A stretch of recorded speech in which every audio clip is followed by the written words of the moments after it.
हरे कृष्णा। ओम नमः शिवाय। कल हमने कथा में बात करी थी कि माता पार्वती महादेव को प्रसन्न करने के लिए गणेश जी के कहने पर बेलपत्र भी अर्पित करती हैं, परंतु वो बेलपत्र सूख जाता है। और उसके बाद माता पार्वती के जब अश्रु उस बेलपत्र पर गिरते हैं तो वो बेलपत्र चढ़ाने के बाद दोबारा सूखता नहीं है। और ये सब देखकर कार्तिकेय जी कहते हैं कि कब तक आंसू बहाने पड़ेंगे माँ को। इस सृष्टि को संतुलित करने के लिए, इस सृष्टि को सुचारू रूप से चलाने के लिए कब तक माँ अपने अश्रु बहाती रहेगी समस्त संसार के जीवन के लिए। परंतु उनका मन अंदर अंदर बहुत दुखी होता है। और साथ ही साथ पंच देवता वो भी देवगुरु से कहते हैं कि जो भी स्थिति आज है उसके जिम्मेदार हम हैं, इसीलिए हम चाहते हैं कि हम माता पार्वती की सहायता करें। और देवगुरु कहते हैं कि इसके लिए तुम्हें माता के पास जाना होगा, वही तुम्हारा मार्गदर्शन कर पाएंगी, मैं नहीं कर सकता। कार्तिकेय, आपको मैंने बताया था कि पहले के पंच देवता जो हैं वो भी माता के समक्ष आ जाते हैं। कार्तिकेय जी कहते हैं माता पार्वती से कि मैं महादेव से नहीं पूछ सकता कि ये सब जो हो रहा है वो क्यों हो रहा है, क्योंकि मैंने बताया ना कि अपनी माता के अश्रु देखकर कार्तिकेय बहुत क्षुब्ध हो जाते हैं। तो इसलिए वो माँ से कहते हैं कि माँ, मैं महादेव से तो नहीं पूछ सकता, परंतु एक पुत्र अपने पिता से ये प्रश्न अवश्य कर सकता है कि वो अपने उत्तरदायित्व को पूर्ण क्यों नहीं कर रहे हैं। सृष्टि का नाश हो रहा है, वो क्यों शांत बैठे हैं। माता पार्वती कहती है, मैं जानती हूँ पुत्र, मैं तुम्हारी मनस्थिति को भी समझती हूँ, मैं जानती हूँ कि तुम्हारे मन में क्या चल रहा है, किंतु इस समय स्वामी इस दशा में है ही नहीं जिसमें वो कुछ कर सके या कुछ भी करने के लिए उनके अपने विचारों को नियंत्रण कर सकें। इस समय उनका नियंत्रण करने की जो क्षमता है उन्होंने असमर्थ बना दिया है। तो इसलिए तुम्हारे पिता भी कुछ सोचने समझने की दशा में नहीं हैं। स्वामी जानते थे कि ऐसी स्थिति उत्पन्न होगी, ऐसी स्थिति आएगी, और इसी कारण बारंबार उन्होंने हमें सचेत किया था। उन्होंने बारंबार सचेत करने का प्रयास किया था कि ऐसी स्थिति आएगी। और उन्होंने तो ये भी कहा था, उन्होंने अपनी इच्छा भी व्यक्त करी थी कि जब ऐसी स्थिति आएगी, जब वो ऐसी स्थिति में चले जाएंगे, यानी कि विषादपूर्ण स्थिति में चले जाएंगे, तो हम ही उन्हें वापस लेकर आएं, ये उन्होंने कहा था। और पुत्र, हम वो करेंगे भी, हम करेंगे भी। पांचों तत्व देवता भी सुन रहे होते हैं। पांचों तत्व देवता कहते हैं कि हम भी आपके साथ हैं माता, हम आपके साथ हैं। चंद्रदेव कहते हैं, हाँ माता, कल से अमावस्या आरंभ होगी। अब मेरे लिए इस अग्नि से नष्ट होने में या शाप से क्षय होने में कोई अंतर तो रह नहीं गया। आपको मैंने संक्षिप्त में कथा बताई दी थी कि दक्ष प्रजापति ने श्राप दिया था चंद्रमा को कि वो क्षय हो जाए, और महादेव ने उस श्राप को पलटा तो नहीं था, उस श्राप का एक विकल्प बता दिया था कि 15 दिन चंद्रमा जो हैं वो बढ़ेंगे और 15 दिन चंद्रमा घटेंगे, इसीलिए पूर्णिमा और अमावस्या होती है। अब ये सब जानकर चंद्रदेव कहते हैं कि मैं जानता हूँ कि मैं अभी क्षय हो जाऊं, मतलब शाप से ख़त्म हो जाऊं, या अमावस्या आएगी तो मैं कुछ भी करके, और ये जो अग्नि चारों तरफ महादेव ने फैलाई हुई है, मैं उस अग्नि में जल के नष्ट हो जाऊं, मेरे लिए कोई फ़र्क नहीं पड़ता है। किंतु उससे पूर्व अपनी भूल सुधारने के लिए यदि मैं कुछ कर सका तो वो मैं अवश्य करना चाहता हूँ। इसीलिए माता, मैं आपसे प्रार्थना करता हूँ कि आप हमें बताइए कि मैं आपके लिए क्या कर सकता हूँ, इस सृष्टि के लिए मैं क्या कर सकता हूँ। इस प्रकार की बातें माता पार्वती सुनती हैं। माता पार्वती को भी बुरा लगता है कि वाकई अमावस्या आएगी तो चंद्रमा का तो क्षय हो जाएगा। चंद्रमा का क्षय होना अर्थात चंद्रमा की मृत्यु होना। परंतु माता भी इस समय असमर्थ हैं, वो कुछ कर नहीं सकती हैं। अग्निदेव कहते हैं कि माता पार्वती से कि माता, आप सोच में मत पड़िए, क्योंकि हमें यहाँ पर हमारी इच्छा थी कुछ करने की, तो हमने तो देवगुरु से मार्गदर्शन मांगा था, परंतु उन्होंने कहा था कि हाँ, आप हमें मार्गदर्शन देंगी। तो इसीलिए आप बताइए कि हम क्या कर सकते हैं, हम सब वो करने के लिए तत्पर हैं। माता पार्वती कहती हैं कि महादेव की क्रोधाग्नि से प्रायः संसार का विनाश ही हुआ है, हमेशा विनाश ही हुआ है, और इसीलिए उसे रोकना तो असंभव है, किंतु उसे हम नियंत्रित कर सकते हैं, और उसे नियंत्रित करने का एक उपाय हमारे पास है, और वो उपाय ये है कि हम उस अग्नि का रूपांतरण कर दें। आप जानते हैं, ये बातें हम चर्चा पहले भी कर चुके हैं कि कोई भी जो चीज़ होती है उसका रूपांतरण किया जाता है। यानी कि हम कहते हैं हमारे मन में बहुत नकारात्मक विचार चल रहे हैं, तो मैं ये कहती हूँ कि आप उन विचारों से छुटकारा अगर नहीं पा रहे, आपको लगता है कि आपके मन में विचार लगातार चलते रहते हैं, तो वो नकारात्मक न चल के सकारात्मक चलें, तो आप उन नकारात्मक विचारों को सकारात्मक विचारों में परिवर्तित कर सकते हैं। जब आपका ध्यान चला जाए, अगर आप में इतनी अलर्टनेस हो, जागरूकता हो कि मैं ये सोच रहा हूँ या सोच रही हूँ ये गलत है, ये नेगेटिव है, तो आप उसको रिप्लेस कर दें, यानी कि उसको तुरंत बदल दें। तो इसी प्रकार हमारे शरीर से भी जब ऊर्जा का प्रभाव होता है, तो हम अगर अपनी ऊर्जा को अपने हृदय से नीचे के चक्रों में प्रवाहित होने देते हैं, तो हम लोग काम वासनाओं में उलझ के रह जाते हैं, और यही हम अपने हृदय से उठने वाली ऊर्जा को यदि अपने सहस्त्रार चक्र के ऊपर ले जाते हैं, वहाँ तक ले जाते हैं अपने ज्ञान के चक्र से, यानी कि अपने त्रिनेत्र से, तो वही जो ऊर्जा है वो हमें भगवान से मिला देती है। ऊर्जा वही है, लेकिन उसको हम स्थानांतरित कर देते हैं, कभी रूपांतरित कर देते हैं। विचार भी वही हैं, लेकिन वो उसको भी हम रूपांतरित कर देते हैं।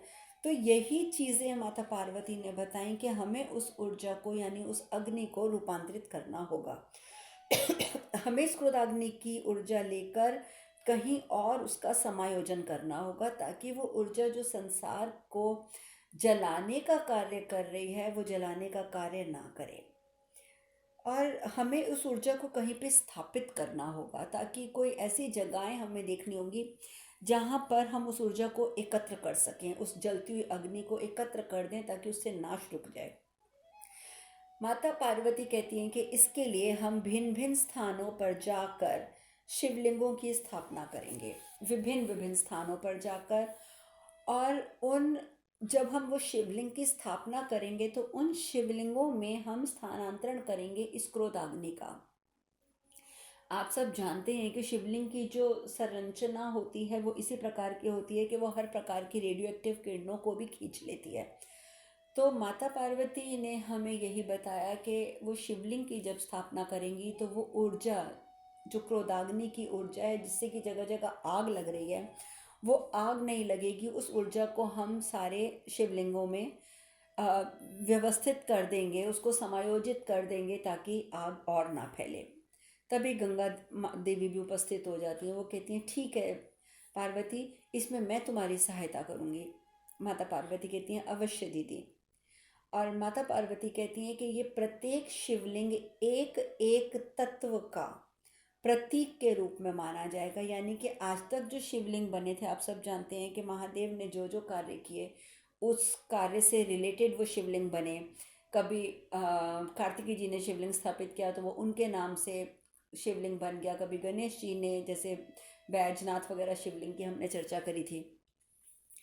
तो माता पार्वती कहती हैं कि अब जो हम शिवलिंगों की स्थापना करेंगे, वो एक एक तत्व देवता के प्रतीक होंगे। प्रत्येक तत्व देवता का प्रतीक माना जाएगा वो शिवलिंग। अर्थात इस कार्य में सभी तत्व देवता जो आप लोग यहाँ आए हैं, आप हमारा योगदान करेंगे।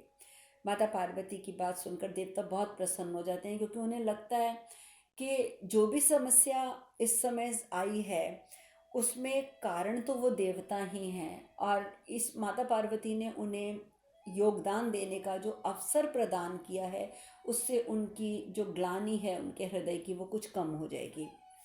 माता पार्वती कहती हैं, कार्तिकेय हम शीघ्र लौटेंगे।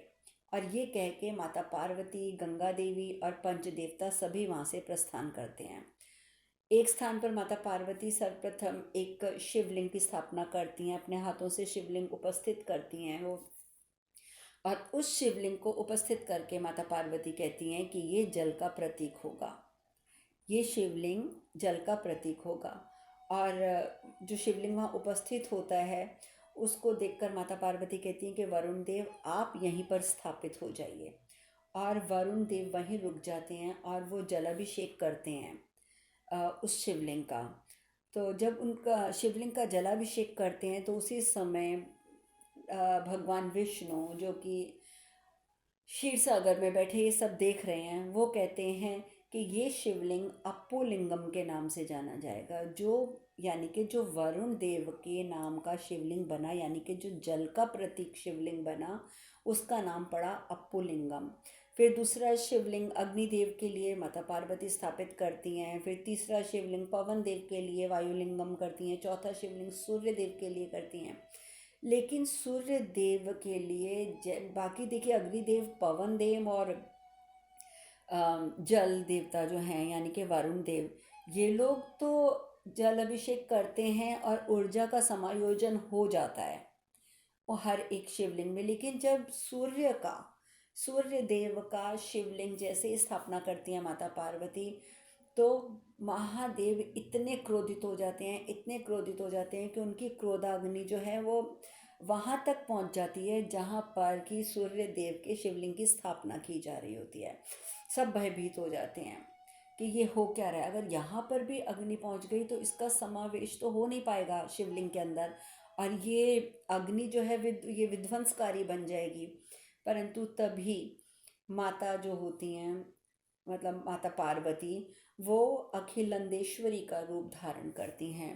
आप लोगों ने कई जगह पढ़ा होगा अखिलंदेश्वरी देवी का स्वरूप माता पार्वती ने इस शिवलिंग की स्थापना हेतु धारण किया था।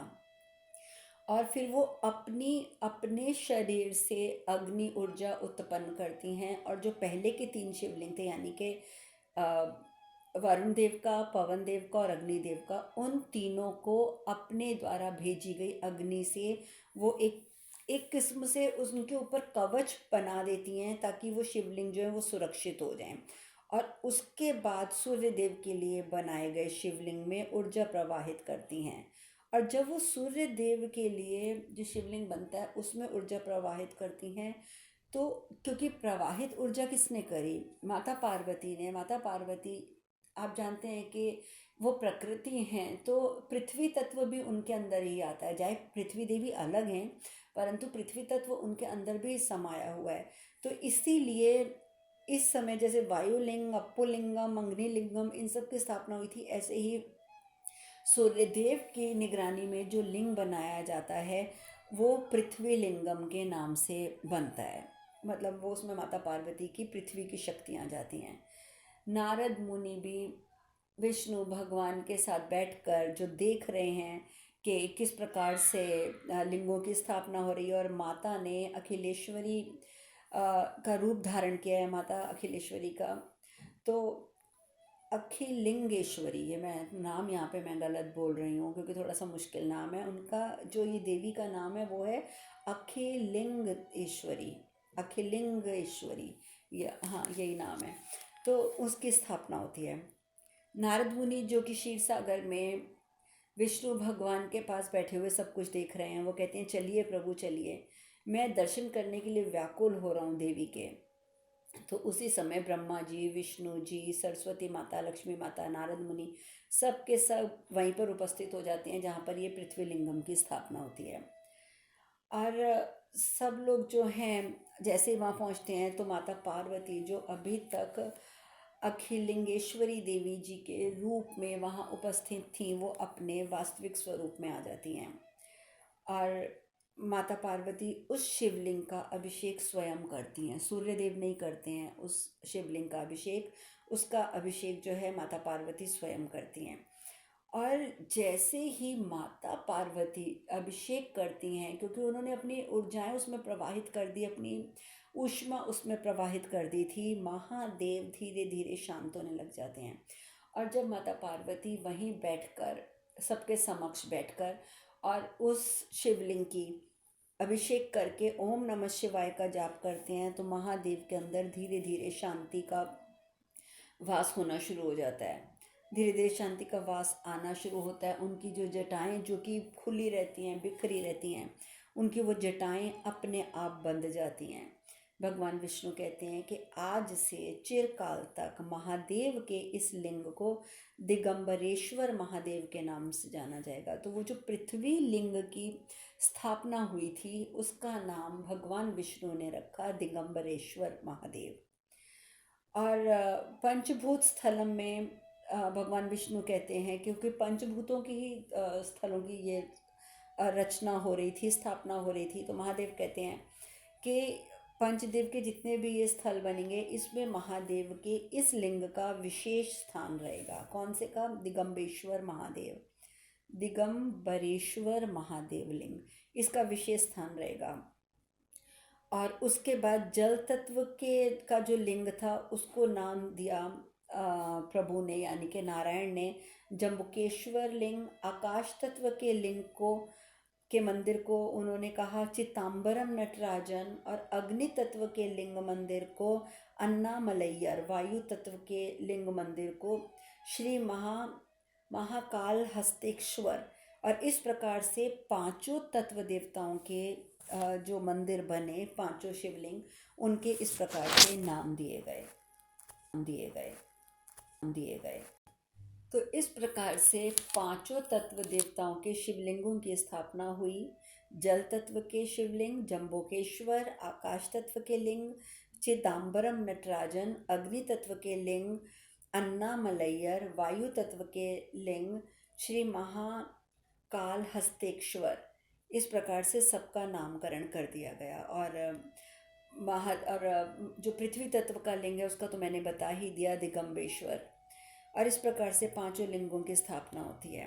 अग्निदेव कहते हैं, माँ आपने इस पश्चाताप का अवसर हमें दिया है, हम कृतज्ञ रहेंगे आपके सदैव, क्योंकि यदि पश्चाताप करने का भी अवसर हमें प्राप्त ना होता तो हम तो ग्लानि में जीते, संपूर्ण जीवन हमारा ग्लानि में रहता कि हमारी वजह से, हमारे एक गलत कदम उठा लेने की वजह से पृथ्वी पर कितना विनाश हुआ। माता पार्वती कहती है, नहीं अग्निदेव, नहीं, हमने ऐसा कोई कार्य नहीं किया जो आप हमारे लिए कृतज्ञ हो रहे हैं। ये तो स्वामी की इच्छा थी कि आपको पश्चाताप का अवसर प्राप्त हो, और इसीलिए इन 5 लिंगों की स्थापना भी संभव हो पाई, क्योंकि यदि स्वामी ना चाहते तो इन लिंगों की स्थापना भी कभी नहीं होती। और इस प्रकार से माता पार्वती कहती हैं कि ये तो अब होना था, तय था, ये होना था, नियति थी, सो हुआ, हम एक सिर्फ माध्यम बने हैं, इससे ज़्यादा हम और कुछ नहीं है। इसके बाद वो गंगा देवी से भी कहती हैं, दीदी आपने इतने महत्वपूर्ण कार्य की पूर्ति हेतु हमारी सहायता की है, हम आपके आभारी रहेंगे। देवता गण वहाँ से प्रस्थान कर जाते हैं। गंगा देवी कहती है, नहीं पार्वती, ये तुम कैसी बातें कर रही हो, ये तो मेरा कर्तव्य था। इतना स्मरण रखना पार्वती, जब भी तुम्हें मेरी आवश्यकता होगी, जब भी, तब मैं अवश्य आऊँगी। अभी मैं प्रस्थान करती हूँ। और देवी गंगा भी वहाँ से प्रस्थान कर जाती हैं। माता पार्वती ब्रह्मा जी और विष्णु जी से कहती हैं कि स्वामी का क्रोध जो है कुछ शांत हुआ है, उनकी जटाएं भी बंद गई हैं। आपको भी इसकी अनुभूति हो रही होगी, क्योंकि हमें तो अनुभूति हो रही है, किंतु हमें ज्ञात है कि स्वामी के इस विषादपूर्ण अवस्था से मुक्त कराने का ये जो हमने प्रयत्न किया है, ये अभी अंश मात्र हुआ है, सिर्फ एक अंश मात्र। यदि स्वामी ने शीघ्र ही डमरू नहीं बजाया तो हम इतना जानते हैं, समस्त पृथ्वी लोक अपने उर्वरता से वंचित हो जाएगा, समस्त पृथ्वी लोक, और मनुष्यता का अंत निश्चित है। क्योंकि अभी तो सिर्फ जो असर पड़ा था वो जीव जंतुओं पे पड़ा था। जैसे आपको मैंने बताया था कि नंदी जी और अन्य पशु जो हैं वो सबकी जो दुर्दशा होने लग गई थी, उन लोगों की दशा ऐसी नहीं रही थी कि वो कुछ खा सकें। और नंदी जी की ऐसी हालत देखकर और भी जीव जंतुओं की ऐसी दुर्दशा देखकर कार्तिकेय जी क्रोधित हो जाते हैं। उन्हें बहुत क्रोध आता है कि ये इतना ज़्यादा, ये चीज़ इतनी लंबी क्यों होती जा रही है, पृथ्वी का नाश हो जाएगा इस तरीके से। और वो क्रोध में आकर कहते हैं कि मुझे इसका स्पष्टीकरण चाहिए। मुझे इसका स्पष्टीकरण चाहिए, मैं अभी जाकर मामा जी से बात करता हूँ। और उस समय मामा जी यानी कि भगवान विष्णु कहाँ थे? वो तो माता पार्वती के साथ वार्ता कर रहे थे, जहाँ पर कि पृथ्वीलिंगम की स्थापना हुई थी। कार्तिकेय जी वहाँ पहुँच जाते हैं, जहाँ पे माता पार्वती और भगवान विष्णु बातें कर रहे होते हैं। और गुस्से में तो होते ही हैं कार्तिकेय जी, वहाँ जाते ही कह देते हैं, क्यों नहीं आ रहे हैं पिताजी? तो माता पार्वती बोलती है, वो अवश्य आएंगे पुत्र, अवश्य आएंगे। तुम इस तरीके की बात क्यों सोच रहे हो कि वो क्यों नहीं आ रहे? कार्तिकेय कहते हैं, आपने मुझे बारंबार आश्वासन दिया है माँ, किंतु सब कुछ ठीक हो जाएगा, सब कुछ ठीक हो जाएगा। बार बार आप मुझे यही कहती हैं, नहीं पुत्र जल्दी ही सब कुछ ठीक हो जाएगा, किंतु आपका आश्वासन तो केवल आश्वासन ही रह गया, कभी यथार्थ में परिवर्तित हुआ ही नहीं, कभी भी यथार्थ नहीं बन पाया है। और यदि सत्य कटु भी है तो बताने में संकोच क्यों है मामा जी? अगर सत्य कटु है तो भी हमें बताइए तो सही कि सत्य है क्या, क्यों पिताजी नहीं आ रहे हैं? और यदि और अनर्थ होने वाला है तो भी बता दीजिए, तो भी बता दीजिए। मैं बड़े से बड़ा सत्य सहन कर सकता हूँ, लेकिन परंतु जिस प्रकार से क्रोधित होकर कार्तिकेय जी ये वार्ता कर रहे थे, माता पार्वती बीच में ही बोल पड़ती हैं, कार्तिक तुम मर्यादा का उल्लंघन कर रहे हो। तो भगवान विष्णु कहते हैं, नहीं बहन, रहने दो, आप शांत हो जाओ, आप शांत हो जाइए बहन। क्यों? क्योंकि कार्तिकेय ठीक ही तो कह रहा है, ठीक ही तो कह रहा है, और वैसे भी इसे अपने मामा से रुष्ट होने का अधिकार है, संपूर्ण अधिकार है। तो अगर ये मामा से रुष्ट हो भी रहा है तो कोई बात नहीं। परंतु माता पार्वती कहती है, नहीं नारायण, नहीं, कार्तिकेय अब बालक नहीं रहा, संबंधों की गरिमा उसे समझनी होगी, किस से क्या संबंध है और किस संबंध के तहत हमें कैसी वार्ता करनी होती है, ये उसे समझना होगा। बिना तथ्य को जाने इस प्रकार के शब्द कहकर कहता जा रहा है, और बिना असल में तथ्य क्या है उसके बारे में ये बिल्कुल अनभिज्ञ है, और इस तरीके के कटु शब्द ये बोल रहे हैं। नहीं, हमें ये स्वीकार्य नहीं है नारायण, हमें स्वीकार्य नहीं है। कार्तिकेय, किस तथ्य की बात कर रहे हो आप? किस तथ्य की, किस आश्वासन की बात कर रहे हो? क्या तुम्हें ज्ञात भी है कि अब तक जो कुछ संभव हो पाया है, अब तक हमने भी जो जो कुछ किया है वो केवल और केवल नारायण के कारण हम कर पाए हैं। इन्होंने ही हमें स्वामी तक पहुंचने का मार्ग दिखाया, इन्होंने स्वयं जाकर स्वामी को समझाने का प्रयत्न किया, उनकी सहायता की, और कि वो किसी तरीके से हर बात को समझ सकें। कार्तिकेय, अगर इनकी सहायता हमें ना मिलती तो इनके मार्गदर्शन के बिना हमारे लिए स्वामी की क्रोधाग्नि को शांत करने का कोई विकल्प ही नहीं था, हमें तो कोई विकल्प सूझ भी नहीं रहा था। और यदि इस क्रोधाग्नि को लिंगों में स्थापित ना किया गया होता तो इसका परिणाम कितना विध्वंसकारी होता, क्या तुम्हें इसका बिल्कुल भी बोध भी है? यही है सत्य कार्तिकेय, सिर्फ इतना ही है सत्य। भगवान विष्णु कहते हैं, बहन आप निराश ना हो। वो देखिए वहाँ पे कुछ समान उनको नज़र आता है, महादेव को, विष्णु भगवान को। कहते हैं, देखिए महादेव स्वयं हमें मार्ग दिखा रहे हैं ताकि वो अपने विषाद से बाहर आ सकें, और उन्हें ये अवस्था जो जिस अवस्था में है यानी कि विषाद की अवस्था, उससे बाहर निकालने का एक मार्ग है जो मुझे ये सामान देखकर ज्ञात हुआ है। और यदि महादेव के डमरू का नाद पुनः प्रतिध्वनित करना है, यदि हम चाहते हैं कि महादेव पुनः डमरू बजाएं, तो आदि शक्ति और नारायण को ये कार्य एक साथ करना होगा। माता पार्वती समझ जाती हैं कि नारायण का इशारा किस ओर है। कार्तिकेय को वहीं छोड़कर माता पार्वती महादेव के सम्मुख पहुंच जाती हैं। महादेव के सम्मुख जाकर माता पार्वती कहती हैं, स्वामी मैं आपसे यहाँ ये कहने नहीं आई हूँ कि आप चंद्रमा को या वासुकी को या त्रिशूल को फिर से धारण कर लीजिए। मैं कुछ ऐसी कोई भी बात आपके सामने करने नहीं आई हूँ। मैं तो केवल एक विनती लेकर आई हूँ आपके पास, केवल एक विनती, कि आप केवल एक बार मेरे साथ चलिए, केवल एक बार मेरे साथ चलिए। आपने ही तो ये अधिकार हमें दिया है ना, आपने तो हमें ये अधिकार दिया है कि हम आपके साथ हठपूर्वक आपसे बात मनवा सकें। तो हम आपको इसी अधिकार से कहते हैं कि आप हमारे साथ चलिए। आपको इस स्थिति से बाहर निकालने के लिए ये चीज़ बहुत सहायक होगी। तो इसीलिए आपसे हम पुनः विनती करते हैं कि आप एक बार हमारे साथ चलिए। देखिए, आज हम आपको उसी अधिकार के नाते, जो अधिकार आपने हमें दिए हैं, उसी के नाते ये कहने आए हैं कि एक बार स्वामी, सिर्फ एक बार चलिए। महादेव की तरफ से उत्तर ना मिलते देख माता पार्वती जैसे ही मुड़ने लगती हैं, महादेव करते कहते हैं, मैं चलूँगा तुम्हारे साथ, मैं चलूँगा तुम्हारे साथ। माता पार्वती बहुत प्रसन्न होती हैं, क्योंकि चलिए एक कदम तो आगे बढ़े। शांत तो वो हो ही गए हैं थोड़ा, तो शांत होने के बाद एक कदम और बढ़े के साथ चलने के लिए तैयार हो गए। माता पार्वती महादेव को लेकर एक गांव में जाती हैं। एक गांव में जाती हैं, वहाँ पर नारायण जो होते हैं, भगवान विष्णु, वो एक मनुष्य के रूप में कुछ काम कर रहे होते हैं। तो माता पार्वती को तो पता होता है कि वो नारायण हैं और जानबूझकर वहाँ पे रुके हैं। कहती हैं, सुनिए। तो नारायण जैसे उन्हें देखते हैं तो मुस्कुराते हैं, परंतु उन्हें लगता है कि कहीं महादेव उन्हें पहचान ना लें। लेकिन महादेव तो इतने गहन विषाद में हैं कि वो नारायण को अपने सम्मुख देखकर भी नहीं पहचान पाए।